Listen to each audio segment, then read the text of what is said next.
Thank you, Paul. So it's Q&A time. Could somebody, Ask, is it possible to ask the Berkshires and the Cape if they've got any questions? oh, you know, I'm sorry, we forgot to do that for your talk, Barbara. We sort of ran out of time. That's partly why that happened. The Berkshires and the Cape. Do you have any questions for our panelists? Hey, Tom from the Berkshires. Yep. Past village programs resist the tendency to become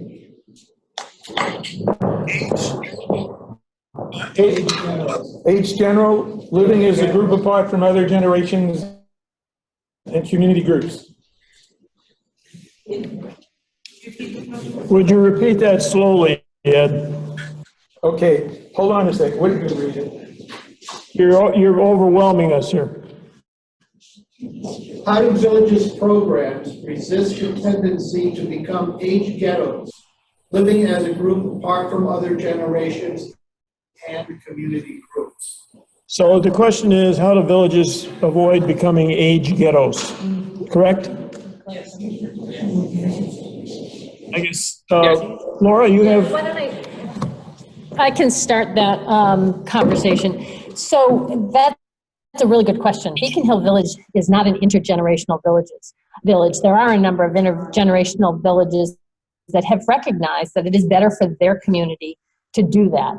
When our founders first started contemplating that, there was a fear that if you became intergenerational, you would lose the focus on aging, and it would become more about the kids or the children. Over time, I think we recognize the value of doing things intergenerationally.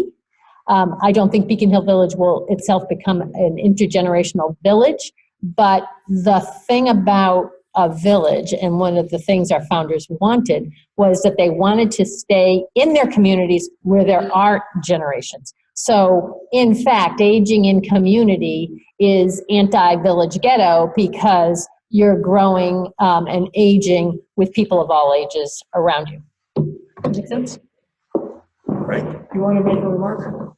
Yeah, just want to comment on this point. I should say that with the work that we're doing, our starting point on livability issues is some of the concerns of older people, but we then kind of extend our concerns in ways that kind of really serve people of all ages. To the extent that our work on sidewalks, for example, is much appreciated by parents who are with young children who are pushing strollers.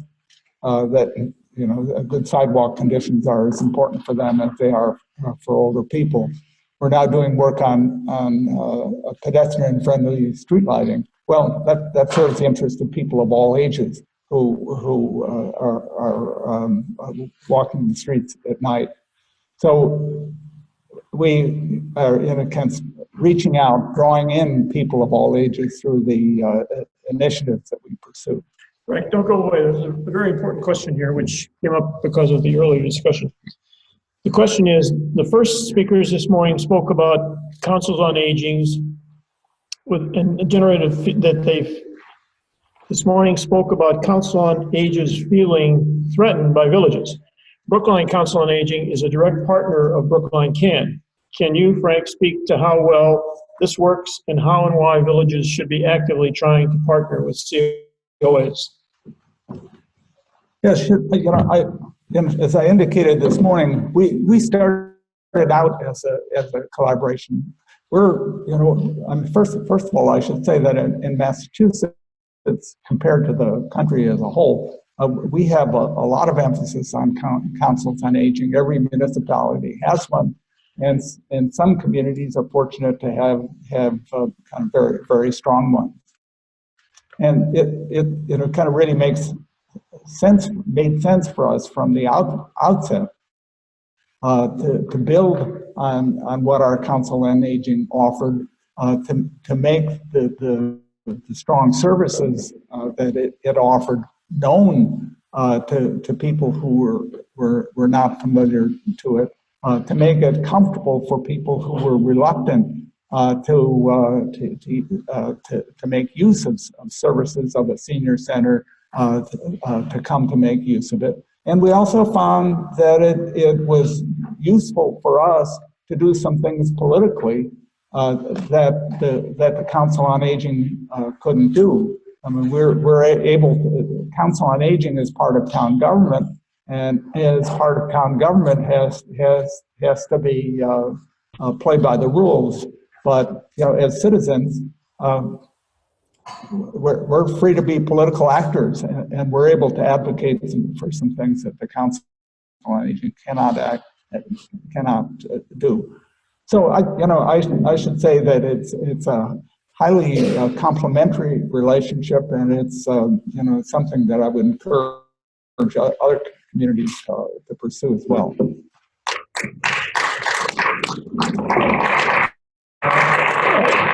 I'll just make one remark along those lines. Because of the work I've been doing, I view the councils on aging and the AAAs as an enormous asset base to draw on. And if you go back to when they were founded in the Johnson administration, where Medicare and Medicaid were put into place, that's partly they were put into place. Organizations are going to vary depending on the people, the resources in the community, and the individual personalities involved. But if it's not working in your town, get involved. And villages, I guess, are an opportunity organizationally to get involved and begin to drive that, although there's often negative reactions to that. I know of one instance where there's a feeling, oh, that village, that's a bunch of elitist folks. But, I'm old enough that I run across all kinds of things like that. Jerry, you want to make a comment? This again is the relationship with the Council on Aging in Lexington. We have a town department called Department of Human Services, and they are responsible for things like senior affairs, senior activities, and they sort of are the group that the Council on Aging reports into. And they work closely together. We work closely with them. I mentioned that we had recently talked to some people from Human Services and Transportation. They were having trouble getting information about Lyft and Uber, and we stepped up because we happened to have somebody who knew about, had worked out a little training module on that. Another case, we've moved into a new community center a couple of years ago, and one of our members of Lexington at Home said, we're short of the number of mandated handicap parking spaces. And we said, go for it. And a group from our group, from Lexington at Home, started digging, and it took a while to convince the various departments in town that indeed we did need a couple more handicap parking spaces. And it took a while, but we finally got them. And that was one where the Council on Aging stood by the sidelines and applauded what we were doing. So again, as Tom said, it's going to vary according to your community and how you're organized, but you can develop a very, very symbiotic relationship with your Council on Aging and let them view you as a resource. Your comment about the handicap parking, we had an issue in Reading where we have actually a member of our organization who is almost a quadriplegic, and so the question of van accommodating handicap parking came up, and Reading Neighbors Network put together a little committee, did the work for the town, put it out, and things are happening. Can you hear me down on the Cape? We can, Tom. We had a question about the Beacon Hill budget, annual budget. Before we go to that, I was wondering if Maddie Noonan would have any comments, because Maddie, I believe you're on the Council on Aging in Barnstable, are you not? Yes. Can you hear me? Do you have any comment? Do you have any comment you'd like to make? I'm not sure how it will come through, but you want to give it a shot if you have one. Don't feel pressured to do that, though. No, I never feel the pressure. I'm happy to share my thoughts. What I can say is, in listening to what the gentleman from Brookline said, I completely echo what he said. He stated pretty much what I've said from the get-go with this is that what village, associations try to do is strengthen our response to an aging community and ensure that we're increasing the safety net, that we're working together. Somebody said earlier, we're better together. And I think for us, there is a limit in some communities, such as Barnstable, like where we are a large community geographically and also with our, population, that we can't do everything as a municipality. There are limitations to the services that we can provide. And so these partnerships, I think, are vital and necessary as we're seeing our communities aging to make sure there is that ability for us to respond as a community on a neighborhood level. And the point about where, as councils on aging in Massachusetts particularly, we are government entities. So as that, we do have to play by the rules. And, the power of a village association is that advocacy piece, I think, is really critical. Thank you very much. Great, thank you. Any other comments on that? Interesting question here. I believe what makes communities vibrant is diversity, race, socioeconomic, and age. What are your organizations doing to be more inclusive? Who would like to take that?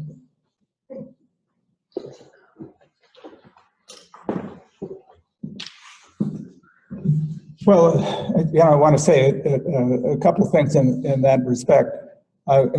First of all, the way we're structured with our nominal membership fee, we're kind of really set up to be affordable for everyone. We, in addition to that, we've had some explicit outreach efforts to reach seniors who live in public housing. Brookline is fortunate to have about 500 senior housing units, and there is a kind of a little bit the sense that the seniors who live in public housing are kind of less involved than people generally, and we thought it would be useful to reach out to them, and with some grant support through Jewish Family and Children's Services, we did a special project where we hired a community organizer, and we got some residents from senior housing who participated in a kind of a scan of the pedestrian environment near their buildings. And that turned out to be a way, kind of in the first instance, to draw them into our organization, to teach them how to be politically effective in town. And it also was a way of getting some significant sidewalk improvements down. Our municipality was kind of really impressed when some of the residents of senior housing came to meet with town administrators to express their concerns about sidewalk conditions. So, that's a specific initiative that turned out to be very successful. Thank you, Frank.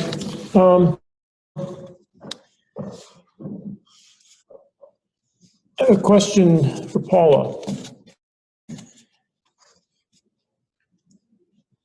CCRCs are often viewed as, a really great business, but it's a struggle. Maybe not as bad as a restaurant business, but it's a struggle. And yet, as I commented earlier, I see the AAA ASAPs in Massachusetts and the councils on aging as enormous resources. The CCRCs potentially are an enormous set of resources too, and there would be an overlapping of the business models, and you alluded to some of it.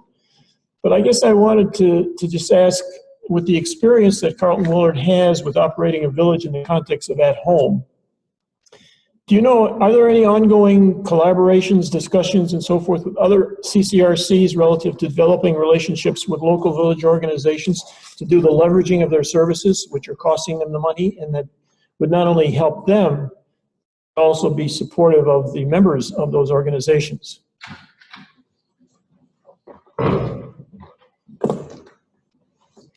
I think the short answer is yes, there are. The big thing in CCRC world is home and community-based services. That's the buzzword. That's what everybody's talking about because, as you indicated, Tom, CCRCs are not necessarily doing so well now, particularly the skilled nursing end of it, because we're doing such a great job of keeping everybody at home. There are less and less looking at the kind of model that we have. There are a couple down in the South, and I certainly get a number of calls. It is more that established villages like Monadnock at Home and some of the others have come to me and said, how can we affiliate with a CCRC? What can we do? What can we go to them and say, what can we offer them, rather than kind of the other way around? But I think there is a real opportunity for villages to look at the CCRCs or the assisted livings or even the skilled nursings in their area, doesn't have to be the continuum, and say, here are ways that we can help you, because I think they are now going to be much more receptive to that conversation because they are all struggling to fill their beds. So yes, there are some going on. They're looking at ways. It certainly is a discussion that goes on at the national level for Leading Age, which is the national not-for-profit group for continuing care retirement communities in the retirement world. But I think there are certainly opportunities out there that are not being explored yet. That raises some interesting questions, which the years that I've been working in this field, a lot of good people are working very hard, but naturally they have a lot on their plate. And it's the old issue of chimneys, verticals, whatever you want. And that's why what we're trying to do in our little group with CNAP Alliance is get the people to get together and talk to each other, because it takes a village in all kinds of different things. Laura, as the organization that launched the village model in 2002, 2001, what do you see as your key challenges today re sustainability after 17 years, and particularly in terms of the principal goals of villages? It's funny, as talking, I actually wrote down what those challenges were, because we think about this every day. So sustainability for us is a two-part component. You've got the financial resources, and then you've got the human capital. And we really are organizations that are driven and succeed and thrive on human capital. Both Brookline Can and Lexington at Home, and probably every village here, is experiencing, I don't want to call it a crisis in volunteerism, but for people being willing to step up and take on the work of the village. So it's something that at Beacon Hill Village we've been focused on most especially over the last 9 months. And one of the ways we're going to address that is to think about our marketing. It's always hard to communicate what a village is, right? You know, that elevator speech it has been painful for all of us to develop. But if we can find a way to not shy away from the word aging, because that's what we are, but make aging not a bad thing, and be able to reach out to people who are nearing retirement or are recently retired, and figure out what is it that what might be the hook for them to join a village. We think that that will bring in the new leadership potential. So when we think about our own board and bench strength, it is something we struggle with all the time, finding people to work on the committees and do the work of the village. Even though we're a paid staff model, only 40% of our budget is covered by dues. Being in downtown Boston, you can imagine our number one biggest line item after staff is rent. And then we have a huge bill for our annual budget, because we are over $500,000 in total income and expenses. So we have to find new ways also to reach out in terms of finding funding. And at the same time, the institutional philanthropic environment is collapsing. And fewer entities are focusing on supporting aging. It was one of the reasons why the Village to Village Network ended up becoming an independent organization, was because National Capital Impact Partners had a big grant from the Metropolitan Life Foundation, and that supported the village-to-village network in the first 3 years. MetLife decided they weren't going to support aging anymore, and so they withhold. So we have sources of income. We have to find new ways of attracting people who have the energy and perhaps the vision, and encourage them to join us and co-create that village of the future for them. And one way to do that may be to relook at our membership structure. So one of the things that I would like to leave anyone who's thinking about starting a village is think about those membership structures. We have two types of memberships, individual and household at the regular level and a low income model. There are other villages when they get started, if they start with a social membership, they might be able to attract different folks. I'd love to see something that encourages newly retired people to join without feeling like they're kind of all in and no one wants to admit that they need help. So that's kind of my thought. We're about out of time, but before we go, Berkshire Community College, Howard, you're going to talk about a hub and spoke model out in the Lenox area. Do you have any questions for the panelists here relative to the hub and spoke model that you'd like to raise? Not at this time. Okay, that's fine. I have a question here for Gary. With your structuring around chapters, how do you promote and drive socialization across the full organization and avoid a certain type of ghettoization?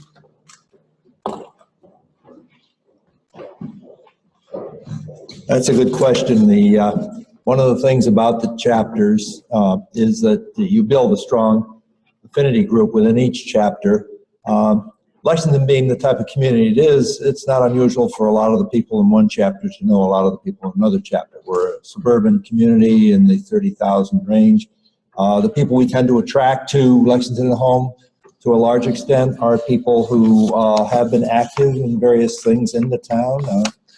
Town government is a hobby for an awful lot of the people. Our town meetings go for weeks on end.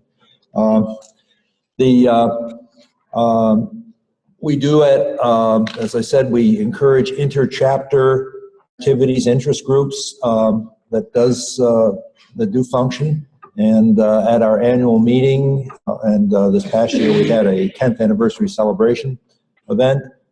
We try very hard to encourage people at these events to mingle with other people from other chapters. But unfortunately, in some cases, human instincts take over and people just tend to congregate with the people they know best. But that's one thing that we are trying to focus on most of the time.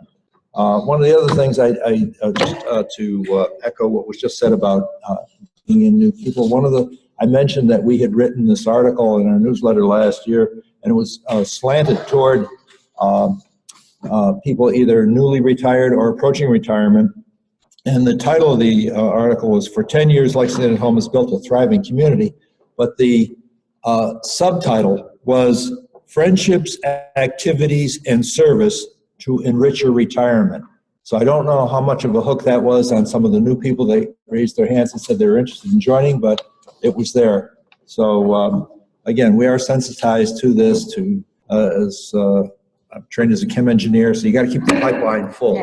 You got people flowing out of the pipeline, moving away, or unfortunately dying, or whatever. You got to keep bringing new people into the pipeline for sustainability. Thank you, Gary. So we're at the lunch hour, and we're going to start up at 1:15, and that will shift the focus to Berkshire Community College, and Howard Shapiro will be the speaker there. So again, thanks for bearing with us as we work out these technical difficulties. I'll just remark that 3 months ago, none of us had even seen this equipment. So I think we feel pretty good about where we're at, but we got a ways to go. Thank you very much.